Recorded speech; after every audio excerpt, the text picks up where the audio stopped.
આણંદ જિલ્લાના ખંભાત તાલુકાના ગુડેલ ગામના ખેડૂત જમીન જેમના ખેતરમાંથી પ્રાઇવેટ વીજ કંપનીઓ દ્વારા હાઈ ટેન્શન લાઇન કોઈ જ વળતર મળ્યું નથી કે બાંહેધરી પણ મળેલ નથી જેવા આક્ષેપો ખેડૂતો કરી રહ્યા છે। જ્યારે બીજી બાજુ ખેડૂતો સામે જો ખેડૂત વળતર માટે અવાજ ઉઠાવે તો ખોટી અરજીઓ કરી પોલીસ પ્રશાસનનો ખોટો ઉપયોગ કરી ખેડૂતોને ડરાવી ધમકાવી એમના લોકશાહી મુજબ બોલવાનો અધિકાર છીનવી લેવામાં આવે છે અને બળજબરીપૂર્વક ખેડૂતોના ખેતરમાં હાઈ ટેન્શન લાઇનનું કામ કરવામાં આવે છે। જેવા આક્ષેપો પ્રાઇવેટ વીજ કંપનીના કોન્ટ્રાક્ટરો સામે દેહડા ગામના ખેડૂત સહદેવભાઈ ગોહિલ દ્વારા કરવામાં આવેલ છે। જો આ વાત સત્ય હોય તો વર્તમાન સરકારની તાનાશાહી સામે આવનાર સમયમાં ખેડૂતોના હિતમાં આપના નેતાઓ દ્વારા ખંભાત રૂરલ પોલીસ સ્ટેશનમાં આજ રોજ આંદોલનની પણ ચીમકી ઉચ્ચારવામાં આવી હતી। રિપોર્ટર અશ્વિન ખત્રી, ખંભાત।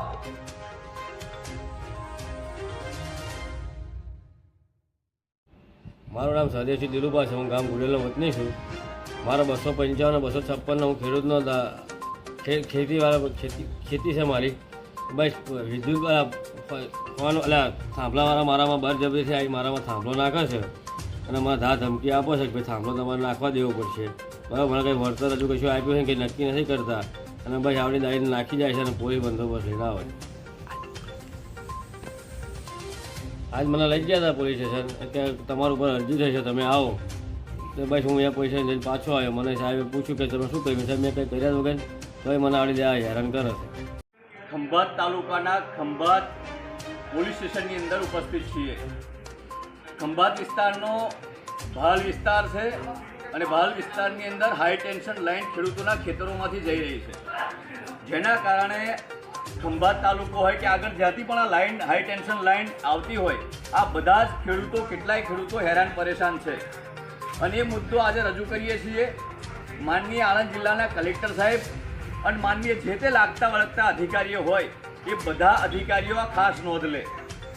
આ ખેડૂત છે જે પોતે સહદેવસિંહ ગોહિલ ગુડેલ ગામના વતની છે, જેમના ખેતરમાંથી બે સર્વે નંબરમાંથી આ હાઈ ટેન્શન લાઇન જઈ રહી છે। માનનીય કલેક્ટર સાહેબે હુકમ પણ આપ્યો છે, જે લોકશાહી ડબે જે કલમ છે એ કલમનો ઉપયોગ કરી અને જે પણ એમને હુકમ આપ્યો છે અને એમાં સ્પષ્ટપણે એવું છે કે તમે ખેડૂતોને મહત્તમપણે નુકસાન થાય, વધારે નુકસાન ના થાય, ખેડૂતોને વધારે નુકસાન ના થાય એ મુજબ ત્યાં કામ કરવાનું છે। જે ખેતરનો શેઢો છે એ શેઢા ઉપર આ થાંભલા નાખે અને ત્યાં જ આ કામ થાય, આ પ્રમાણેનું કલેક્ટર સાહેબનો હુકમ છે। તો એ બધા માન્ય રાખે છે, એમાં કંઈ ઉપરવટ જવાની જરૂર નથી, પરંતુ એ હુકમની અંદર એ કલમની અંદર એવી કોઈ જોગવાઈ લખેલી નથી કે ખેડૂતના ખેતરની અંદર સરકારે આપેલી જમીન એમની 5-7 પેઢીથી આ જમીન છે ને એ જમીનની છાતી ઉપર આ કંપનીઓ થાંભલા અને તાર નાખે છે। વર્ષમાં 3 વખત આ લોકોને હેરાન કરવામાં આવે। પહેલાં થાંભલા નાખે ત્યારે, ફાઉન્ડેશન કરે ત્યારે, તાર નાખે ત્યારે, અને આ ખેડૂતોને ખાલી એક જ વખત વળતર ચૂકવવામાં આવે પાક નિષ્ફળતાનું। પણ ખરેખર તમે 3 વખત ખેડૂતનો જમીનનો ઉપયોગ કરો તેનો એ પ્રમાણે વળતર આપો અને તમે ભાવ જે કરો છો જાહેરાત કે અમે જંત્રી પ્રમાણે આ કરી દઈએ, પણ ના, સુપ્રીમ કોર્ટની ગાઈડલાઈન છે, તમારે લોકેશન જોવાનું છે, ખેડૂતને સાંભળવાનો છે, એની પાસે કેટલી જમીન છે એના આધારે તમારે એનું વળતર નક્કી કરવાનું છે। એટલે હું કલેક્ટર શ્રી અને મામલતદાર શ્રી સાહેબને કહેવા માંગુ કે તમારે તમારા ખીચામાંથી પૈસા નથી દેવાના। આ પ્રાઇવેટ લિમિટેડ કંપનીઓ જે છે, અદાણી અંબાણીના જે બધી કંપનીઓ છે એના ઇશારે સાહેબ તમારે અમારું પ્રોટેક્શન કરવાનું છે, નહીં કે અમને કે અમારા ખેડૂતોને જેલમાં ઘાલીને તમારે એમને પ્રોટેક્શન આપવાનું છે। અમારા ખેડૂતે કંઈ પણ નથી કીધું છતાંય એના કોન્ટ્રાક્ટરો ખોટી અરજીઓ કરીને અમારા ખેડૂતને દબાવવાની ને જેલમાં પૂરવાની ધમકીઓ આપી રહ્યા છે। તો શું ક્યાં સુધી ખેડૂત નહીં જાગીએ? તો આજે સહદેવભાઈ છે, કાલે મારો વારો છે, કાલે સંજયભાઈનો, પરમ દિવસે ચતુરભાઈનો વારો છે। એટલે હું દરેક ખેડૂત મિત્રોને કહું, જ્યાં પણ આપણો અવાજ દબાતો હોય, સરકાર ના સાંભળતી હોય, આ લોકો ના સાંભળે તો સામે આવો, બોલો, તો જ તમને યોગ્ય વળતર મળશે। બાકી આ લોકો 2-4 ભેગા થઈને તમને નજીવું વળતર આપીને મીંડલું વાળીને જતા રહેશે।